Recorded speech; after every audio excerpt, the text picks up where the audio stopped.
Hi there. Could How I are ask Attorney Gelderman a question? you? Sure. If it's about an application or anything, the answer I'd Was the prefer. settlement agreement approved by the trial court? I'm sorry? What was that, Ron? No, I was saying if The it's settlement agreement was, if it's in circulated. regard to an was application, it, fi- I'm just suggesting, Ron, I don't know your question, but you might want to wait till the meeting starts to ask it on the record. That's all. Peter? Yeah, Oh, okay. I agree. Yeah, let's wait to that agenda item, Ron, but you'll have that we can, I'm sure Pete can help answer that question. I figured everyone else knew and I didn't, so.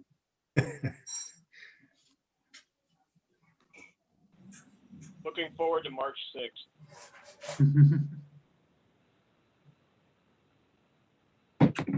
We get all the rules. Everyone will be up to speed. You're up to speed. They might put you on as a guest lecturer for crying out, Commissioner Miller. You know? Unlike Commissioner Banowski, geez, he really rubbed it in my face this morning with his Facebook post. He headed out to Florida last night, I think. Missed all this weather. Okay, so we have Joel's here.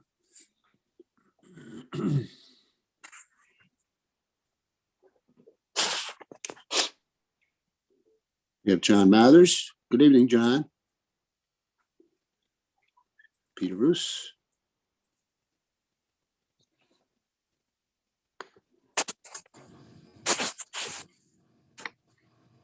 Giselle. Dr. Hay. So I think all I need right now is Jim Madison and Elliot. Elliot's on, I saw They're him. both there. I'm on, Ron. Hi, Jim. Hi. Okay. All right, and Joe is a maybe, and he claimed it depends whether the Martinis got them on the flight to Florida, so the Martinis may have won. So let's, if you don't mind, we'll start the meeting. And good evening, everyone. Madison Planning and Zoning Commission meeting of February 18th, 2021. We have two items of business tonight. I'd like to ask for a little consideration. We have a non-public hearing item on the agenda, just a regular issue that seems pretty simple. And I'd like to, if you folks don't mind, just run with that one first.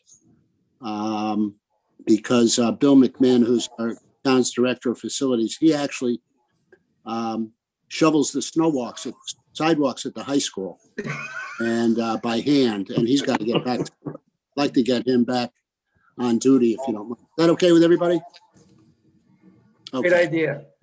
And it's a regular hearing item. It's application 21-02, 286 and 302 Green Hill Road, map 64, lots 47 and 36 in the R2 district. The applicant is Green Skies Clean Energy LLC. And it's a site plan modification for construction of solar carports to a solar carport to existing parking lots at Daniel Hand High School and at Walter C. Polson Middle School. So with that, I'll turn it over to Bill McMahon. Bill? Thank you, Ron, for putting us up, and thank you for the time. And we'll be very quick on this application. Green Skies is here to help me present. There's a team of engineers. If you have any technical questions, and they can get into any kind of details you're looking for. I will do an overview. I have a screen to share, which I'll share with you when it's appropriate. We're looking for an application for the two carports on the Green Hill campus, which is the Polson School parking lot in between the two schools, and then the high school parking lot that will be out back. I'm happy to pull up the maps to show you the locations if you're interested in that, Ron. Please, Bill. So bear with me while I share. So I believe the first one, if you can see, the first one is an overview of the high school. And you can see the dark spot is where the solar panels are going to go in the back parking lot. The second one is Polson overview. You can see the overview of the school, both the schools and the parking lot in between. The size of the solar panels, location is approximately, it's about 170 by 50 feet, and it's going to take up, a quarter of the parking lot for Polson and about the same amount for the high school, maybe a little about half. We're hoping that it's successful and that we'll be back in the future for additional. I will show you a view of, what it will look like. I have gone to other locations that Green Skies has installed, and they did a nice job. There was a school location. I've seen these other. I think this is a good application for the town. I think it will cover the parking lot. At the low end, it'll be 14 feet high, and at the high end, it'll be 22 feet high. I think it's going to be a very positive thing for us, both energy and environmental. This is one of many solar arrays we put up. This is our first carport, but we've put 12 other solar systems on other town facilities, both schools and town. That's the overview. I'm happy to get into any details that you may have. And I know Green Skies is at the meeting as well, if you had any specific details that I didn't answer. But I know you have a time issue, so I didn't want to go into too many details about the solar system. So with that said, any questions? Any questions from the commission? I have a quick one, unfortunately, Bill. So where does the power get, does it get stored? Is it just live use? How does that work? Sure, the power is going to be connected to Polson, for the one that's in the parking lot to Polson, and the other one's going to be connected to the Hand High School. And the electricity will be tied right into the system, and it'll be used. It's only a proportion of the system. It's not, not a significant amount, but it's still a good amount. It's just under 130 kW. So it's a good amount of power that we're going to be using. It'll be used by the school itself. And if it's not used, it's one of those net meters where if for some reason, we're bringing in a lot of power in a really sunny day, we're not using all the energy we need, it'll, go back to the grid. But I'm assuming that, with the air conditioning loads and the supply that we have, we'll be using 100% in the school. Thank you, Bill. Any other questions?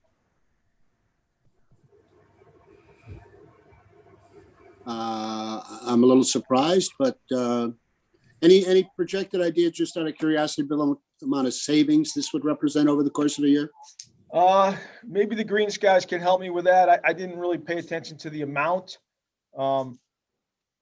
Anybody can help me with that? So Bill, this is Shiva with Green Skies. I need to check back into those numbers. Like, I don't remember on top of my head. That's okay. It really has no bearing on the application. I was just curious, so it's not that important. I can get that to you, Ron. I'll email you tomorrow. All right. That was a taxpayer question, not a PNC question, I guess. Yeah. Now, the other one is, how many parking spaces are lost due to the structure? Yeah, I would guess one or two. We're going to cover the parking spaces. There's going to be some columns that, might make one or two disappear, but, I think that would be the most. I don't really anticipate losing any. Okay. Elliot, no questions, Elliot? You're comfortable with it? Yeah, I'm pretty comfortable with it. I actually, just one question. Is there going to be any car chargers or anything associated with it? So the answer is that is in our planning stage. Green Skies has offered to put in extra conduits so we can do that in the future. But part of this solar carport, we haven't finalized the design or where we're going to put them or how many, but we anticipate doing that. Thank you. Any other questions? Anything else, Bill, you or Green Skies would like to add? I just think it's a positive thing for the town. I think Green Skies is a good company that I look forward to working with them. As so far, they've done a nice job in the plans and the applications that I've seen them install have been really good. So I'm looking forward to working with them. I think it's a good thing for the town, and I appreciate your time. Thanks, Bill.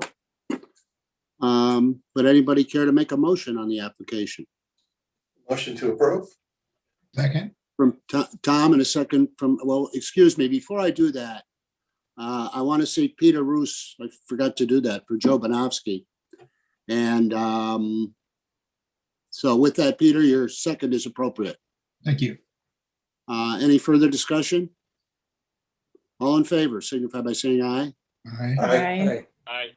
Opposed, none unanimous. Thank you, Bill and Green Skies. Bill, get back to shoveling, will you?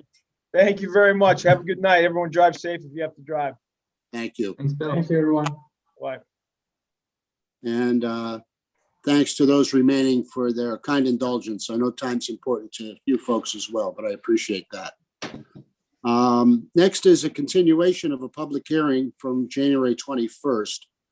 It's application 20-16 plus a coastal site plan.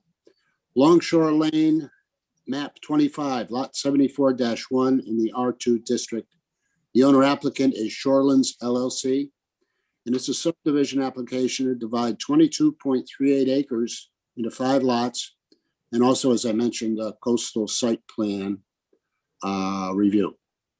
So with that, I would turn it over to Shorelands, but a little bit of clarification. Last time when we adjourned the meeting, you were going to, at that time, modify or talked about modifying the application, changing the number of lots and making some changes, but it's my understanding that you've changed your mind on that. Is that true? Muted, Steve. Steve Sullivan, I think, was the, Yeah, Sorry about that. there you go. Good evening, Commissioners.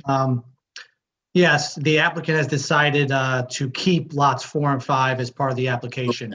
okay. So we have all of the information. There wasn't anything that was filed later on that we did not yet see Not- what we've Not got. yet, no. Okay. No. Thank you. I just had a few things to mention tonight. We expect to have a wetlands report at their next meeting, which is in March. So we're still waiting on that, which I know they have to give it to the P&Z Commission. We just received Deep's review yesterday, so I still have to digest that information. I also got a request from the town sanitarian for some additional information, which was just requested from me yesterday as well. So with that, we're going to want it this hearing to be continued, and the applicant's will extend, give an extension to continue the hearing. I believe the town engineer has not reviewed the application. I think Dave was not sure if he was going to review the application. So I think at this point, we're trying, before I let Larry say a few words, we really want to get some comments and questions from the commission, if there are any, so we could respond to them appropriately. Okay, would that include, because I don't want to catch in short sheet you, Mr. Sullivan, any comments about, for example, the DEP correspondence that you've yet to have a chance to review?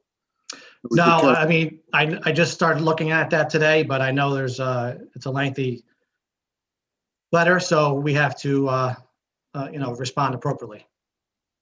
Okay, no, but I meant in terms of you were looking for questions from the commission. I didn't know whether you wanted us to avoid asking questions about that correspondence since you haven't seen it yourself yet. Is that?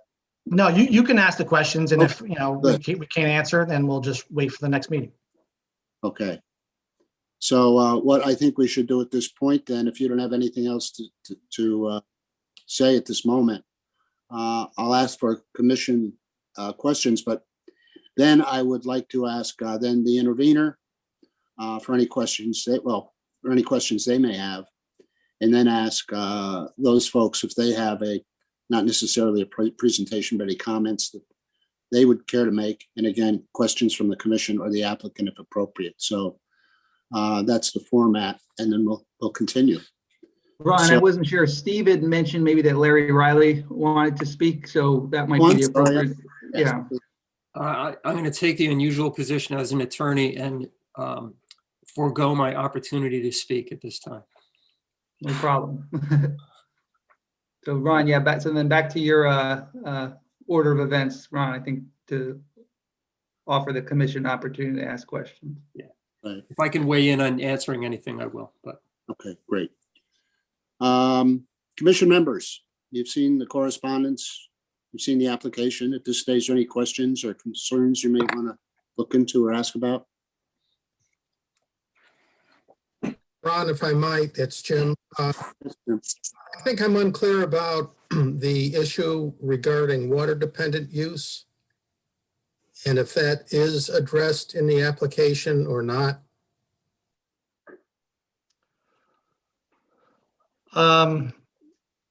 I did see that comment from Deep. I think what they're asking for is essentially an easement for public access through the existing trails and footbridges. Again, we'd like to defer the answer to that at this point. I'm sure there's some legal ramifications with that request, but that's something we'll discuss with Deep and report back to you guys. Steve. Okay. Other questions? This is Peter. So what is the plan to widen Longshore Lane? That seems to be an area of dispute. What's the thought process there? I think the way the regulation is currently, and Dave Anderson, correct me if I'm wrong, it's kind of in the town's court as far as do they think a private road needs to be widened. We have prepared in the past plans to be widened, but that's kind of what we're waiting for the town engineer and the various departments to weigh in on. So Peter, I'll answer. So I think Steve is generally correct. So although I think maybe I would take a little different spin on it. So our regulation requires that if a property fronts on a private road, that the private road be adequate to serve the lots in terms of, providing ability for emergency service vehicles to get to the lot and such. And so I think our role as the commission is either to say, is it adequate or is it not adequate? I don't think our role is necessarily to say that it should be widened by so many feet or should be improved to such a degree. So I think, from the commission standpoint, I'm not sure that we'll be providing a recommendation to the applicant. I think we'll be providing, and I guess an opinion on whether or not the proposal meets our regulations. And so that's potentially a little bit different way of looking at it. Thank you, Dave. Thanks, Hey, Dave. Ron, it's Tom. I've got a question. I think primarily for Dave, based on the application that we've got in front of us. I believe it is still just a subdivision of an existing lot. And it sounds like we've added 2 more lots to it. But we're not going ahead with approving any site plans or, or building, et cetera, or approved building lots, right? It's a subdivision of land, right? So the application is a subdivision application. There's also a coastal site plan component to it. I would think that we would need to make it clear that if the subdivision were to be approved, I think the commission needs to make a determination on whether or not each individual lot development would be subject to further coastal site plan approval or not. I think that's something we should discuss as a commission. But the main component of the application is just what you said, Tom, is the subdivision. Good point, Tom. Anyone else? Just a question for clarification. So would the commission be voting on 2 separate things? One is the subdivision and one is the coastal site plan review application?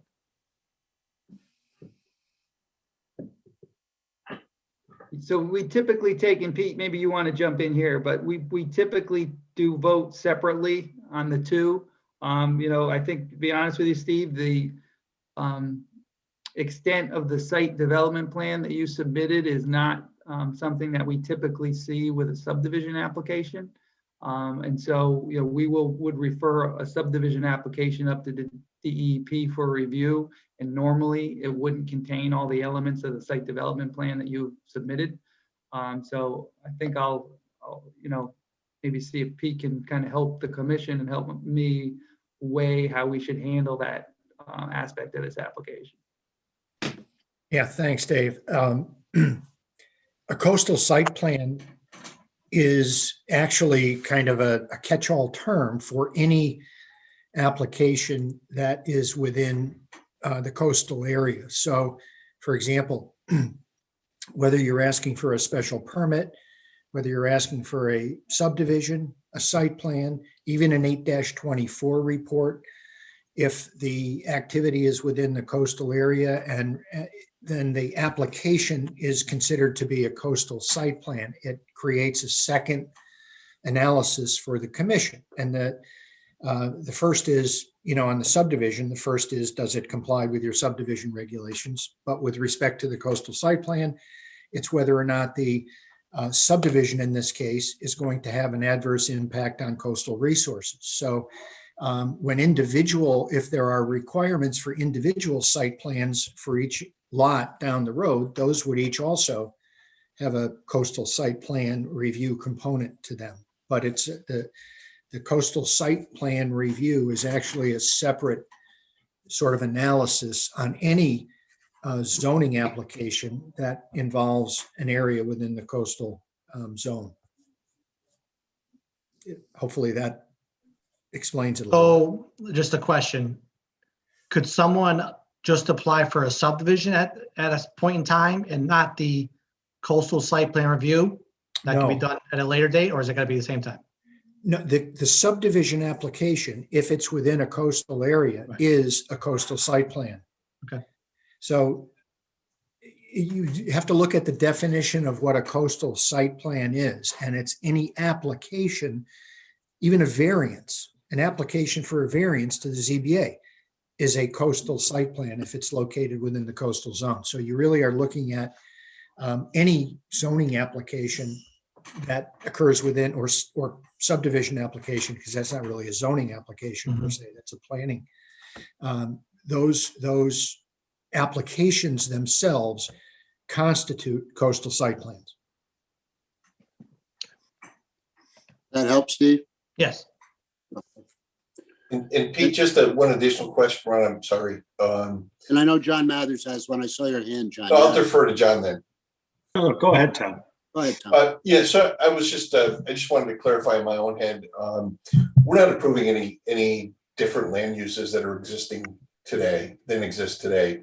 All we're really doing is looking at the actual division of the property and the ability for for the seller to sell those parcels off as individual lots. But we're not looking at any change in use, right?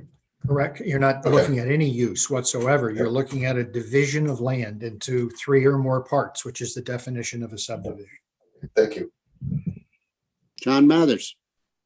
Yeah, I guess my question is, in reading the REMA Ecological Services report and the Trinkus Engineering report, it seems to indicate that the application falls short in providing a lot of necessary information that may be outdated, missing information about the impact on coastal resources. And I'm just curious if we're going to be receiving that missing information, or is there a plan, or has it been received, and is it part of the deep review?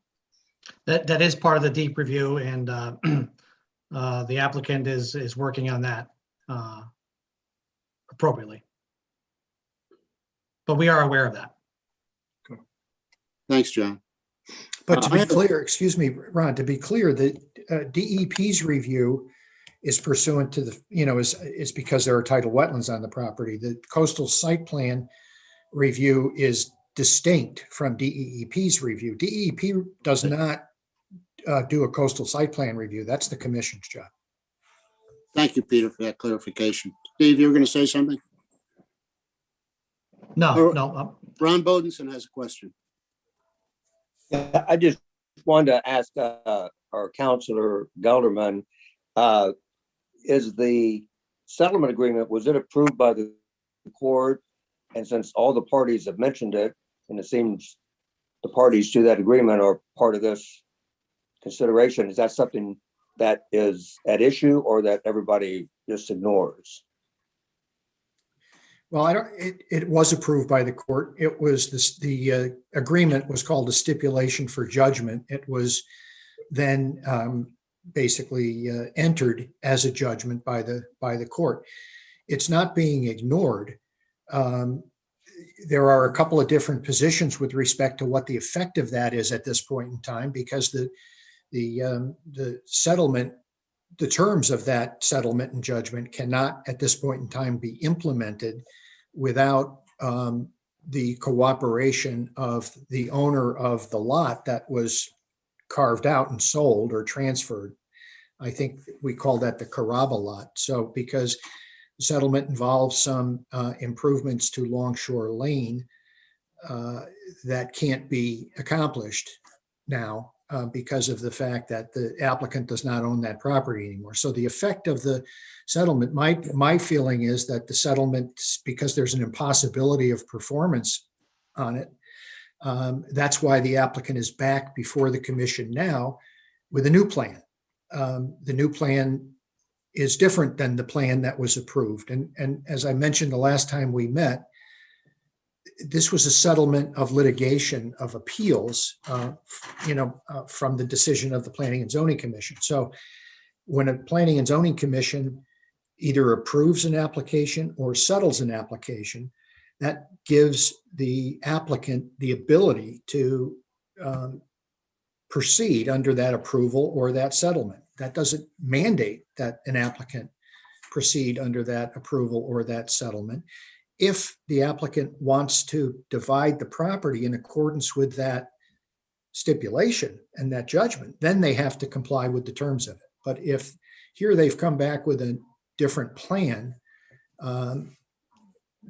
similar but different, doesn't, for example, have Maplewood Lane is not extended, the cul-de-sac is not there. So it's a different plan. They have a right to do that. So they're not relying on the settlement. So that's kind of a long way of saying the court approved it, but it's not really in play at this point in time. Okay. Thanks, Peter. Great, thanks. Is there a question, Ron? Okay. Yeah, sure did. Thanks. Any other questions at this stage? I have a couple, but I'll hold off if anyone else does.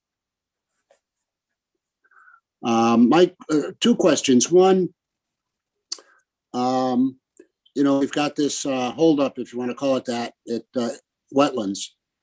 And one of the concerns, it seems to me in reading the minutes, is the fact that the study work is about 15 years old. The mapping of the wetlands and so forth. Do you have any plans to update? Where does that stand in your mind with wetlands? I believe they're going to make that as one of their comments to the P&Z Commission. So we may not be receiving, or they may not be getting updated mapping. Is that your position? Well, I think in the future, if an application was submitted to the Inland Wetlands Agency, the applicant would have to conform to those requirements. You've lost me. So if the commission, if the agency has asked for an updated, because we haven't applied to the agent, we don't have a pending application in front of. Yeah, but it's an issue, and you say that really shouldn't be. Is that what you're saying? No, I'm saying that the applicant's going to have to conform to that request.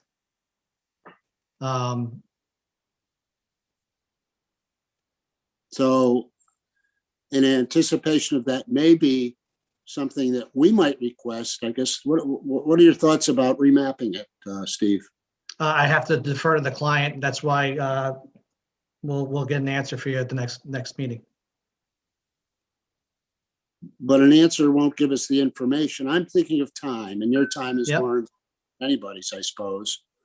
So I'm just thinking in anticipation of that being an issue, and I don't know that it is, but it could be from what I read from the expertise with in the wetlands.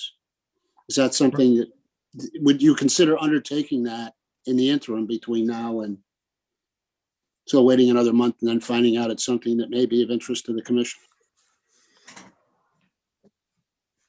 I will pass along that information to the applicant, but it's duly noted and I understand where you're going. Yeah, and it's not meant to intimidate or threat. It's to No, I- lead the process along. Yeah. Just wondering what your mind was. And the other one was somewhat related with the easement to access that lot across the Cabrera property.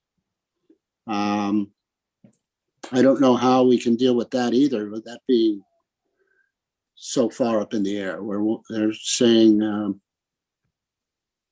at least on record is saying they will not grant an easement, and you're applying for a lot there. What are your thoughts on that? I'll defer that to Larry Riley. Yeah, so the previous proposed subdivision resulted in the settlement agreement that's already been referred to here. And my understanding is that the P&Z approved all of that with an express contingency on lot 5.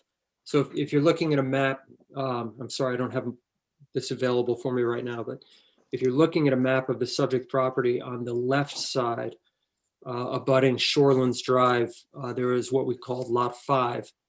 And the P&Z at that time approved lot 5 subject to an expressed contingency that was drawn and written right onto the map that said that a building permit will not be issued or something like that until an easement is gained onto Shorelands Drive as approved by the town, something to that effect. So what we would ask for here is the same language on lot 5 to get onto Shorelands Drive, and that same language from lot 4 to get onto Longshore Drive. That would require us to either get some kind of agreement with the owner of what you're calling the Carrabba property, or to litigate with the owner of the Carrabba property and prevail and get an easement by necessity or otherwise. But we would be asking for the same thing that was done last time. That is, just approve it contingent on getting the access. Thank you. Any other commission questions?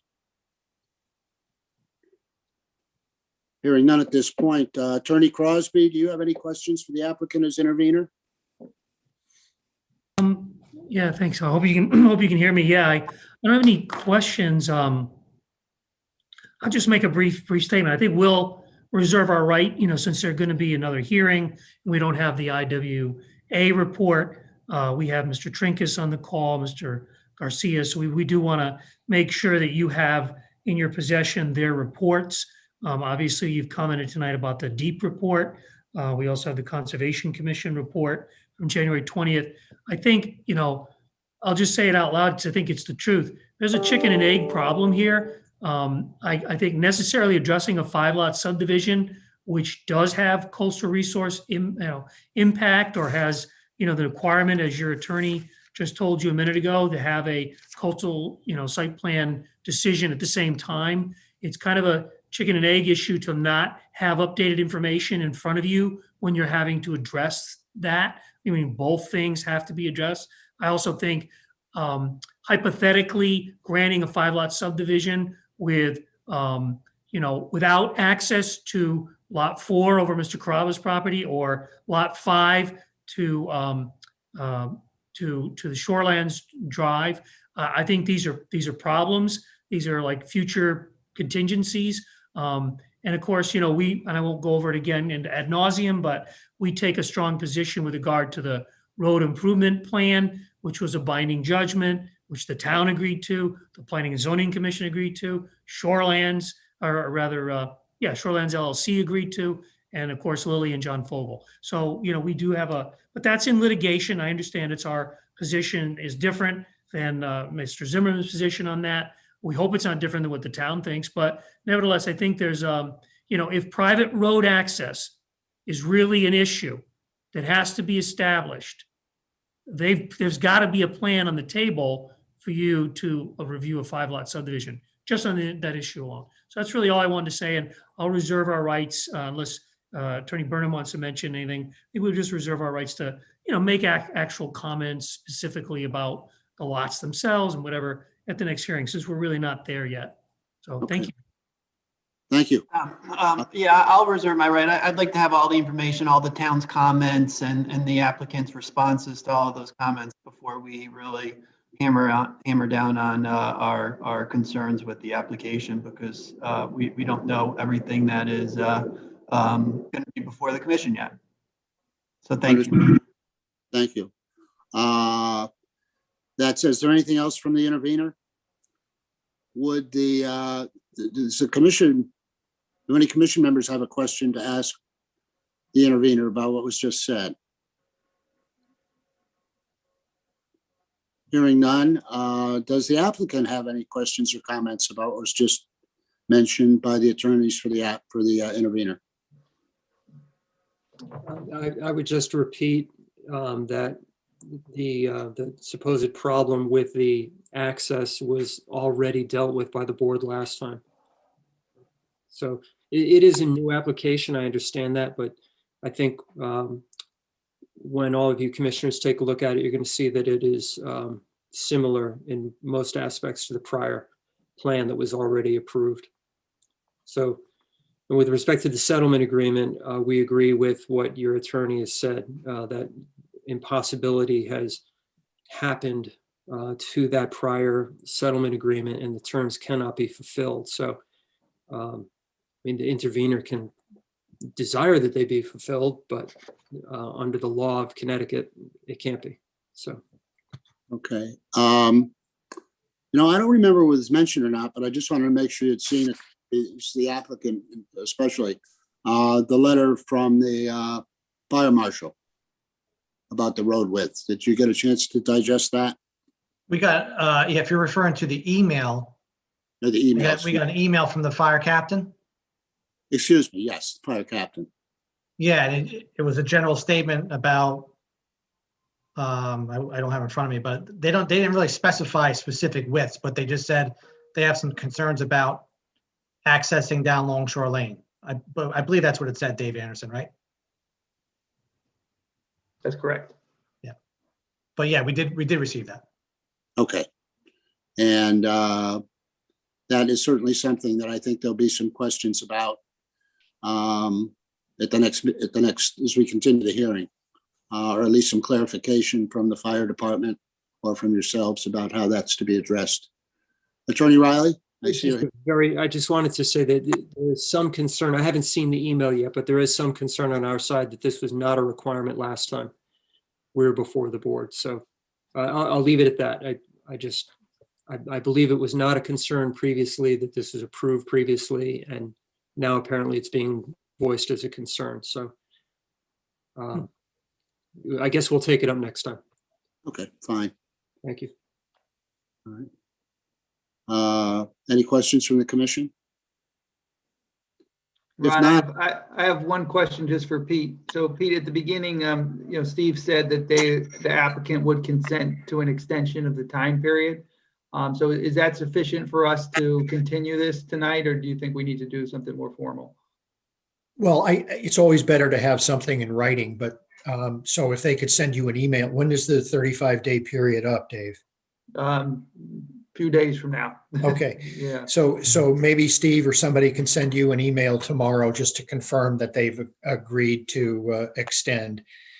And the next discussion should be when, they have a 65-day extension period, and then because of the governor's order, which may or may not remain in effect, down the road, but they have 65 days that they can allocate to any of the 3 periods. So they could extend the time to complete the public hearing for 65 days, then they wouldn't have any other extensions available, other than the 90 days that the governor the governor's order provides. So they should tell you how many days of their 65 days that they'd like to use for their extension. And that would be based on whenever the next public hearing is scheduled. So would it be appropriate just to extend to our next regularly scheduled meeting, which would be March 18th?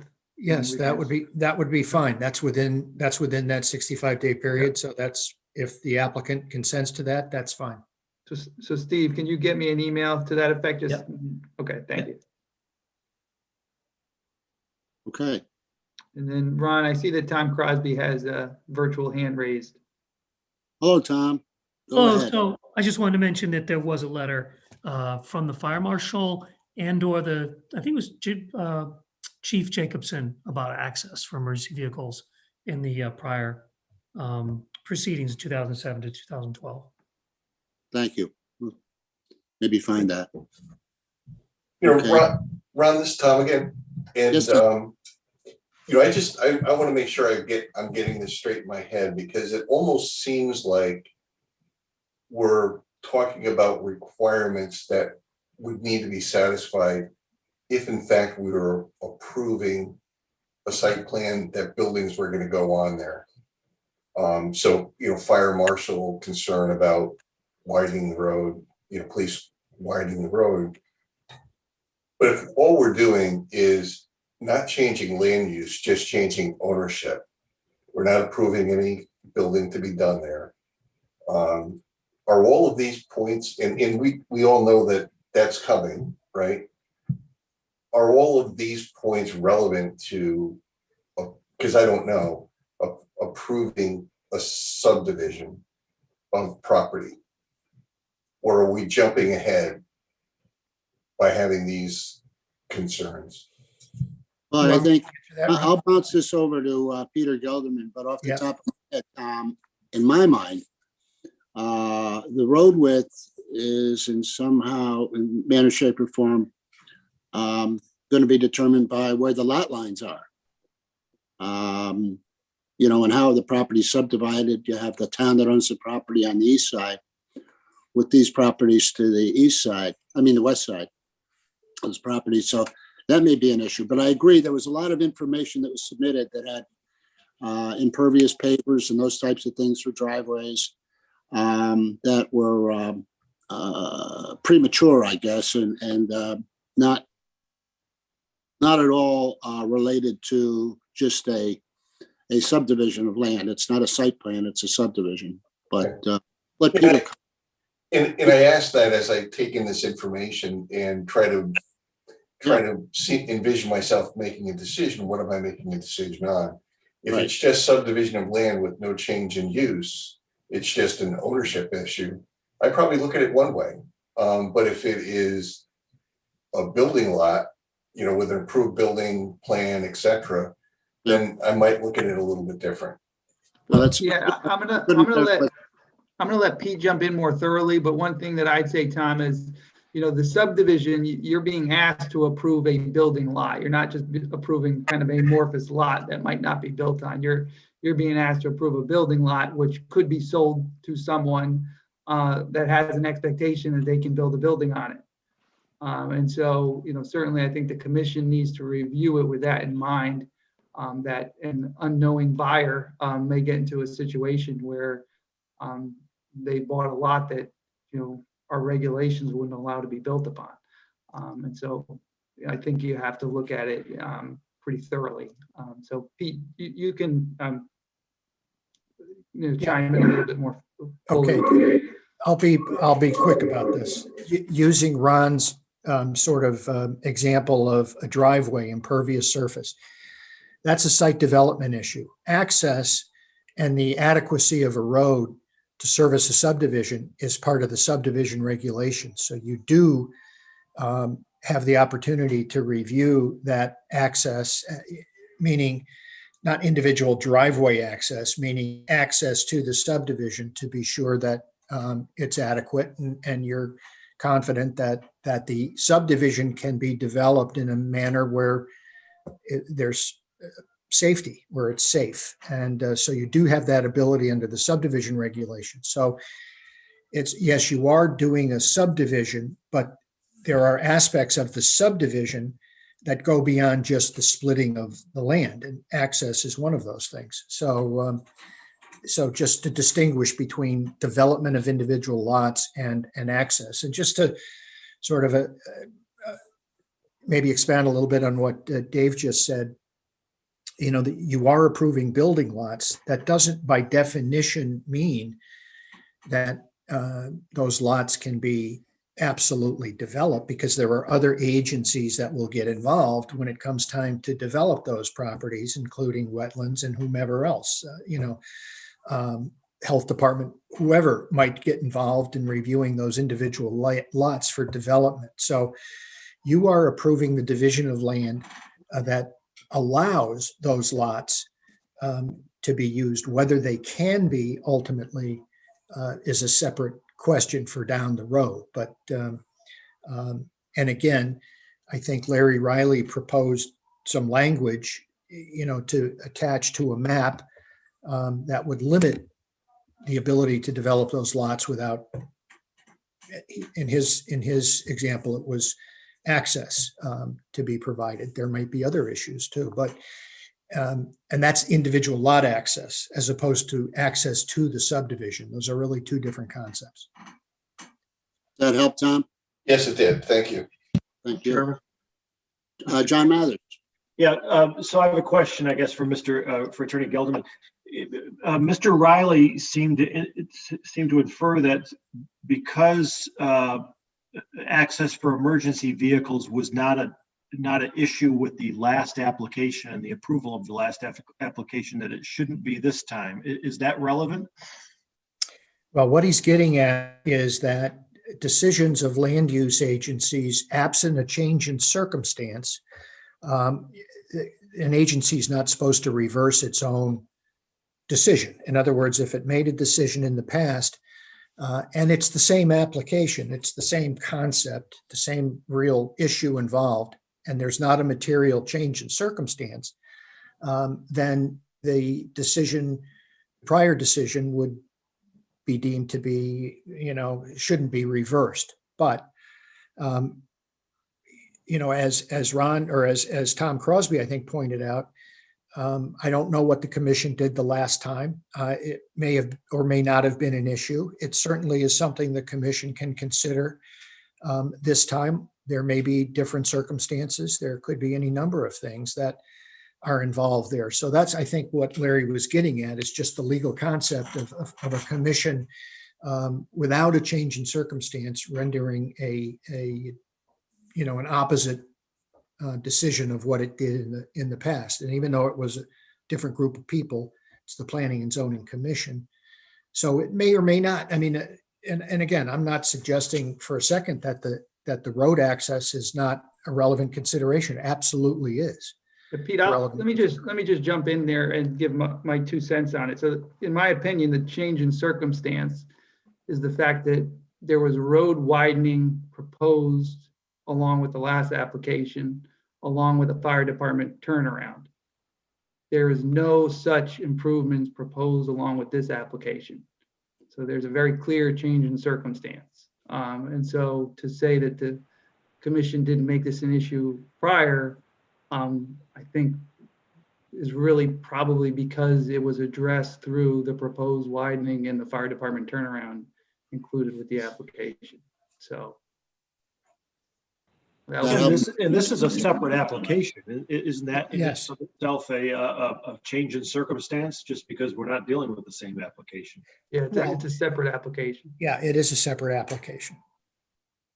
And Dave, that turnaround was on Shorelands, right? The turnaround was, I believe, towards the towards the southern end of Longshore Lane.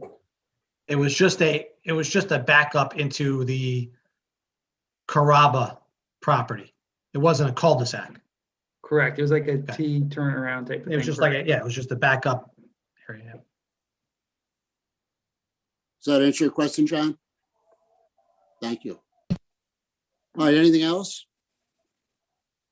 Well, if not, what I will do is entertain a motion to continue the public hearing. Is anybody willing to make that motion? So moved. John Mathers, second by Second. Joel Miller. Okay, no further discussion, I take it. All in favor? Aye. Aye. Okay, thank you. Thanks, gentlemen, for your time, and thank you also for granting me the short delay in the beginning. I appreciate that very much. No problem. And we'll see you in a month. Thank you, everybody. Good night. Good night, everybody. Thank you. Good night. Nice haircut, Eric. Peter Gelderman, thank you very Yeah. much. My pleasure. Have a Take good care. evening. Good night. Okay. Well, to be continued. Can I just ask a quick question? I know, I'm not sure if it's allowed, but I just just curious why they just can't use the application from last time for the subdivision part. Well, yeah, I guess I can explain that. I don't think this is out of turn. So when you say the application from last time, you mean the same lot configuration and the same proposal? Yeah.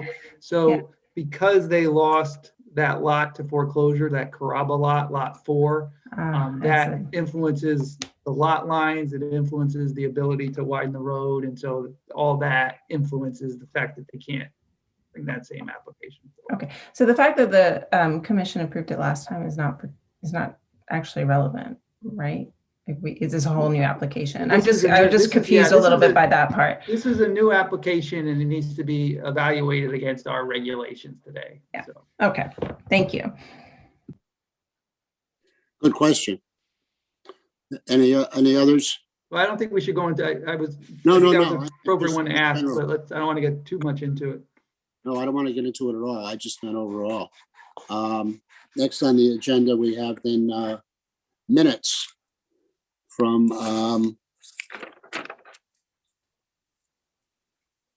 last month. I had the date. January 21st. January 21st. Elliot, you want to cover that? I do have that. This is the regular meeting from January 21st. Members present: Clark, Madison, Hitchcock, Bonofsky, Berlin, Mathers, McDowell, Hay, and Miller. Alternates present: Ruse and Bodison. I'm going to entertain a motion.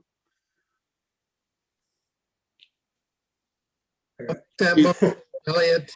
Jim Madison with the motion, seconded by I'll second it. Dr. Hay. Any discussions or changes? All in favor? Aye. Aye. Opposed? None. Approved. Thank you, Elliot. Chairman's comments. Just one subject. I don't know whether you've been following it, but there's just up in Hartford been open of hearings that have started about a host of legislation that affects land use, planning, zoning, so on and so forth, from state takeover of zoning to affordable housing to just there have to be a half a dozen of them. And they just had a multi-hour hearing on a few of them today. And what I wanted to mention is that, we as, even though we're on the Planning and Zoning Commission, we have the right of free speech. And whether it be letters to the editor or Facebook or that type of public information, that you're certainly able and should be able to do it. The only thing I would mention, and I think we'll probably hear more of this on the 6th of March with our seminar, is that keep in the back of your mind that anything you do put in the public domain and take a position on a certain matter could conceivably be used in an application down the road to ask that you be eliminated or recused because you expressed a opposition to this concept. Or have your mind made up about a certain thing as it relates to planning and zoning. So I think we may be getting questions as commissioners, and that's fine. I think you can give answers, that's fine. But also be aware when you're speaking your mind that you don't take a position on something that you may not regret, but that may eliminate you from participating in a future hearing. And I'm just trying to go to an extreme and say, I don't know, that there should be no affordable housing anywhere, or something like that, where you've prejudged something and put it in the public domain. Do you know what I mean? You know where I'm coming from? Because again, I think that we may be getting questions and be tempted to respond, which we can do, but just keep that in the back of your mind that you don't want to paint yourself into a corner with a particularly strong, opinionated response about something that may be related and come back at some future application. So, does that make sense, Dave? Yeah, I think that's good comment. Yeah, good advice. Yeah. And I would also suggest that try and follow what's going on in Hartford. Maybe we can get Representative Parker and Senator Cohen into a meeting before us to explain what's going on and find out what their positions are about some of these things. But some of them are a heck of a lot different than what we're used to dealing with. And in the extreme, may give us reason to have the first and third Thursdays of every month off and have nothing to do because we no more planning and zoning. It'll all be coming out of Hartford. Ron, just to follow up on that comment, you and I had talked before, and we thought it might be a nice idea to invite Representative Parker and Senator Cohen to our next meeting, just as they can share kind of what they're learning up in Hartford, and we could share thoughts with them. So I've extended that invitation just earlier today. I'm sure they're tied up most of the day, but I expect to hear back from them. They're both very responsive. So hopefully we can get one of them here to talk about that. I think that's an excellent idea. So that's all. I actually have one more comment now that just came to my head. So there was some proposed legislation impacting the hospitality industry that John Michael Parker shared with me, and I forwarded it to John Mathers, and John Mathers gave a little feedback. But I also found out that John Mathers testified on a bill and was apparently very good and got some comments about what a nice job he did. So John, I didn't get a chance to say that to you, but yeah, John Michael Parker shared out with me that your testimony was very impressive. So thank you. Thank you. Yeah, I don't know if you want to share with the commission just as a. Well, the issue at hand involves occupancy tax and the funding of tourism for the state of Connecticut. We currently have an occupancy tax of 15%. Now that's not above and beyond sales tax. That's when you stay in a hotel, you pay 15% instead of the normal 6.35%.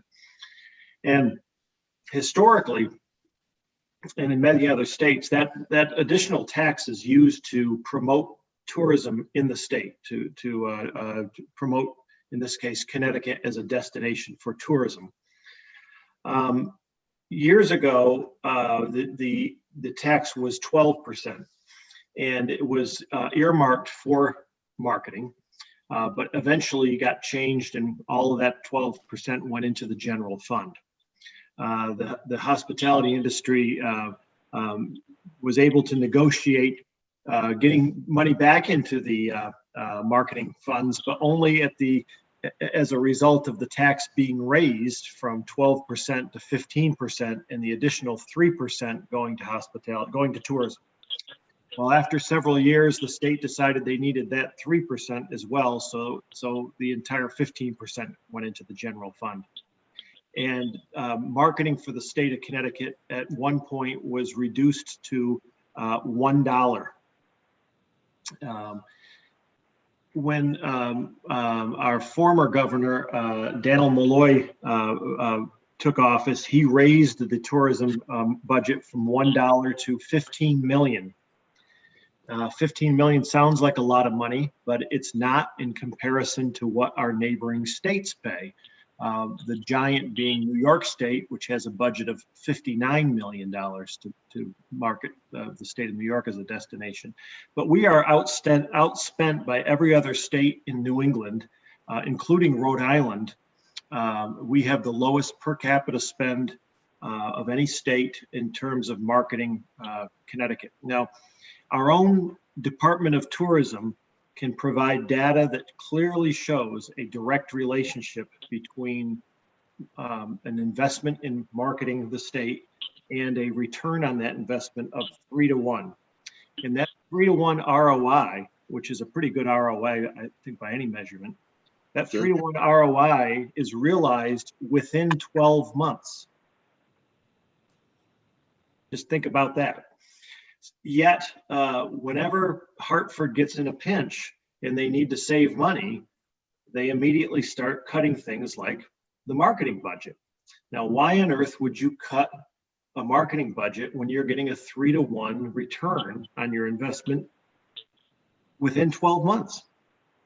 So what the Connecticut Tourism Coalition and the Connecticut Lodging Association and the Restaurant Association and so forth are lobbying for right now with House Bill 6119, did I get that one correct, Dave? I think it's HB 6119, is that 25% of the occupancy tax will be earmarked for marketing.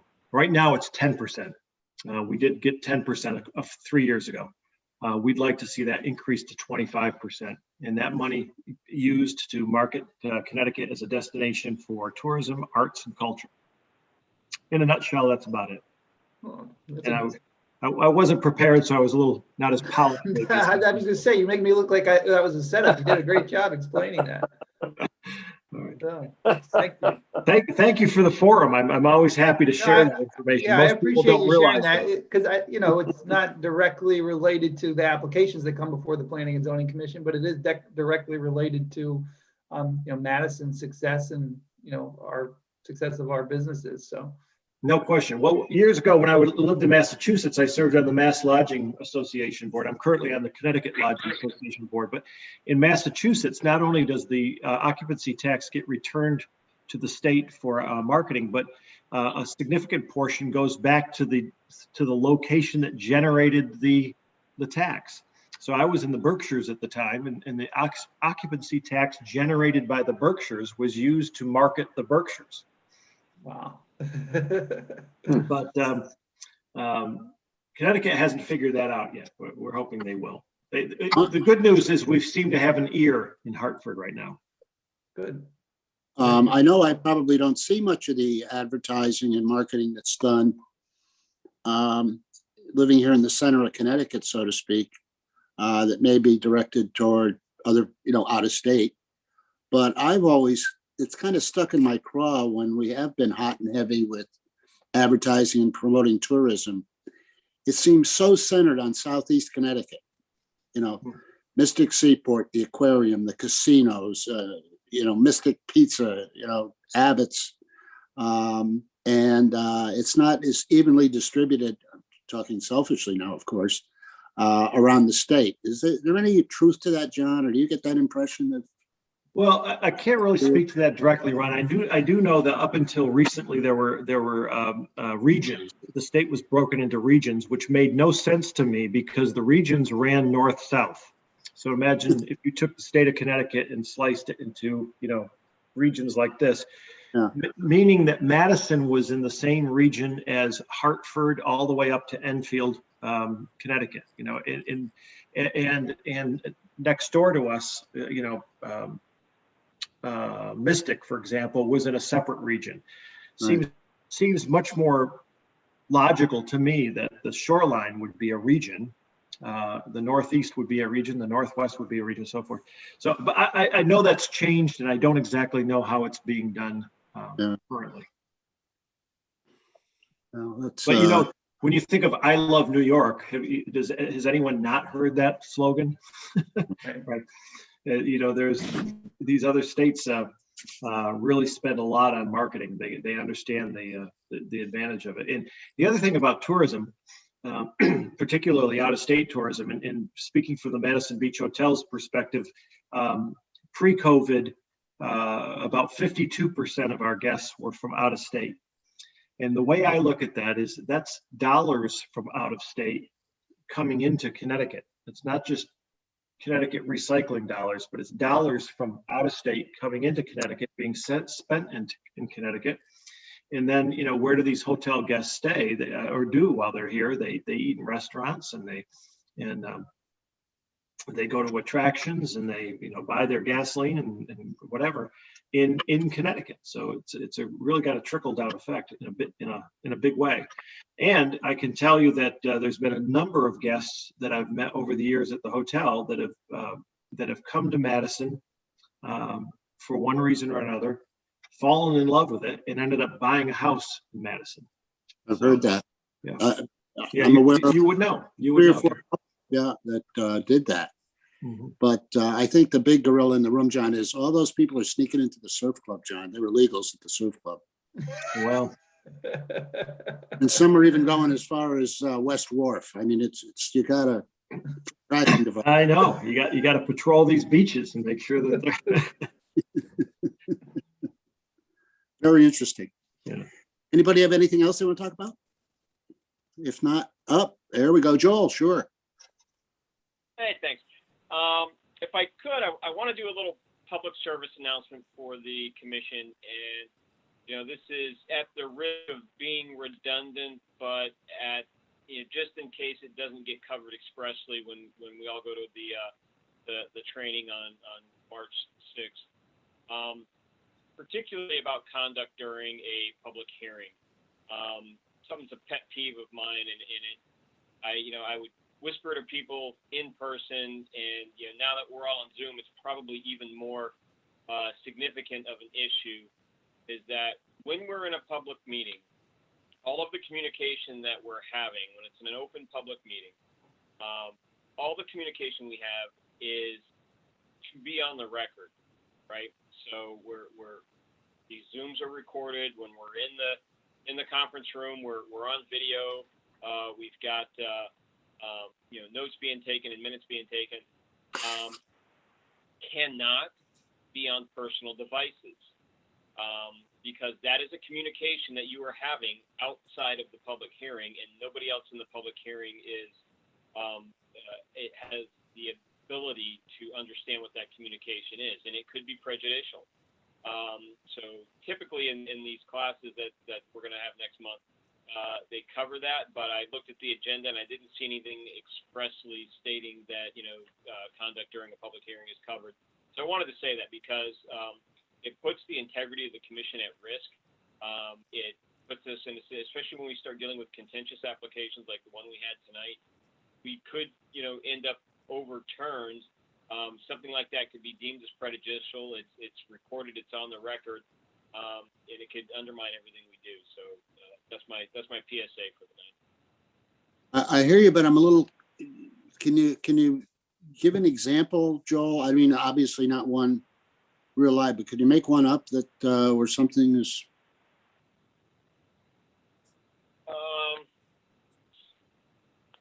I'm not quite sure what you mean. It's in a public hearing, right? Yeah. No good. No bueno. Whether it's recorded on Zoom or if it's in the conference room. But can I Right? Because just that's ask a, communication that's transacting, and it's not on the record. It's a personal communication I would be having with someone unknown to the rest of the people in the room, unknown to the parties of the hearing. the fact that we're doing these all on Zoom though, now we're all on our personal devices for the whole meeting, right? I mean, I'm on my computer. I could be having Joel, a text conversation by computer. I use a personal device too. Yeah, I just wonder if how that changes things in terms of the rules. I'm not making it up, Ron. And I hear you, Dr. Hay. They're great questions for the attorneys that present the classes. But I'm telling you that, we should not be viewed or perceived as having a conversation beyond the public hearing that the public is not party to. So, yeah, Joe, let me piggyback on that a little bit because I agree with what Joel's saying. Certainly if someone gets a text from their mother during the meeting and they need to text them back, I think that's a separate issue. But if you're having a conversation about an agenda item, over text with someone on the commission or someone outside the commission. That is an issue. And I've run into that here, and thankfully not with anybody on this commission, but I've been participating in hearings and someone else is texting me during the hearing, and I've had to ask them to please don't do that because that's all it should be part of the record. And at the same time, I also disabled the chat function for all our meetings early on because I didn't want people chatting back and forth over Zoom, and that wasn't part of the record. So I think, Joel makes a good point, and I think it is relevant because it's hit me a few times, and I've had to try to corral it, and again, not with anybody on the commission. So I think you guys seem to be doing it pretty well, but. No, I'm confused with what Joel was talking about, but I know where you're coming from now, Joel, and that is absolutely, it's the electronic version of not being able to, or not asking questions at site walks. I mean, there are certain protocols and things you have to do, but we shouldn't be texting between ourselves or certainly with members of the public well, we shouldn't be talking about any application with other than with anyone except when we're meeting. Yeah, I mean, it's a On the other slippery slope. And hand- I understand that, a lot of times, like I'll use my phone as my audio, right? So I've got the phone sitting in front of my computer. But Right. Yeah. I won't pick it up in front of the computer because even if I'm having a perfectly innocent conversation, the perception of that to the public, how do I prove that later? If someone says, hey, during this public hearing, Miller's texting, who's he texting, what's he saying? There's no way to defend that, right? So, you get into these situations, perception becomes a reality. So we just have to be mindful of it. It's kind of like what you were saying earlier, Ron, with the prejudicial statements on social media. Yeah. We just have to be mindful of what, what the perception of what we're doing on camera is. Good point and well said. Ron, you were going to. That really is. You froze, Ron.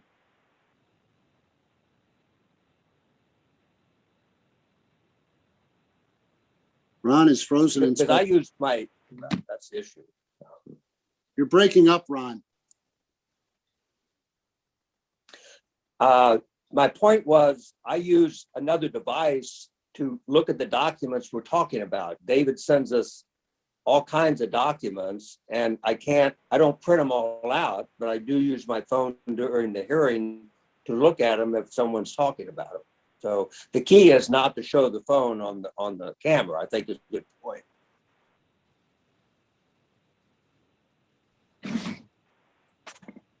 Maybe I've broken up soon. Joel, did you hear that? Yeah, I'm not a judge. I'm not adjudicating. I'm just, putting out some. I'm not in a position to debate it. It's just knowledge I've gained by being through this for 10 years. Yeah. No, I was more interested if you had heard it because Ron was having some transmission difficulty. Okay. Yeah. Good point. Dave, you have anything you want to add to that? You already did a little bit. No, I don't think so. Okay. Thank you, Joel. Thank you very much. With that, hearing nothing else, I'll entertain a motion to adjourn from someone. It looks like Elliot raised his hand first. Do we have a I'll second? make a motion. I'll second. All in favor? Aye. Thank you, everybody.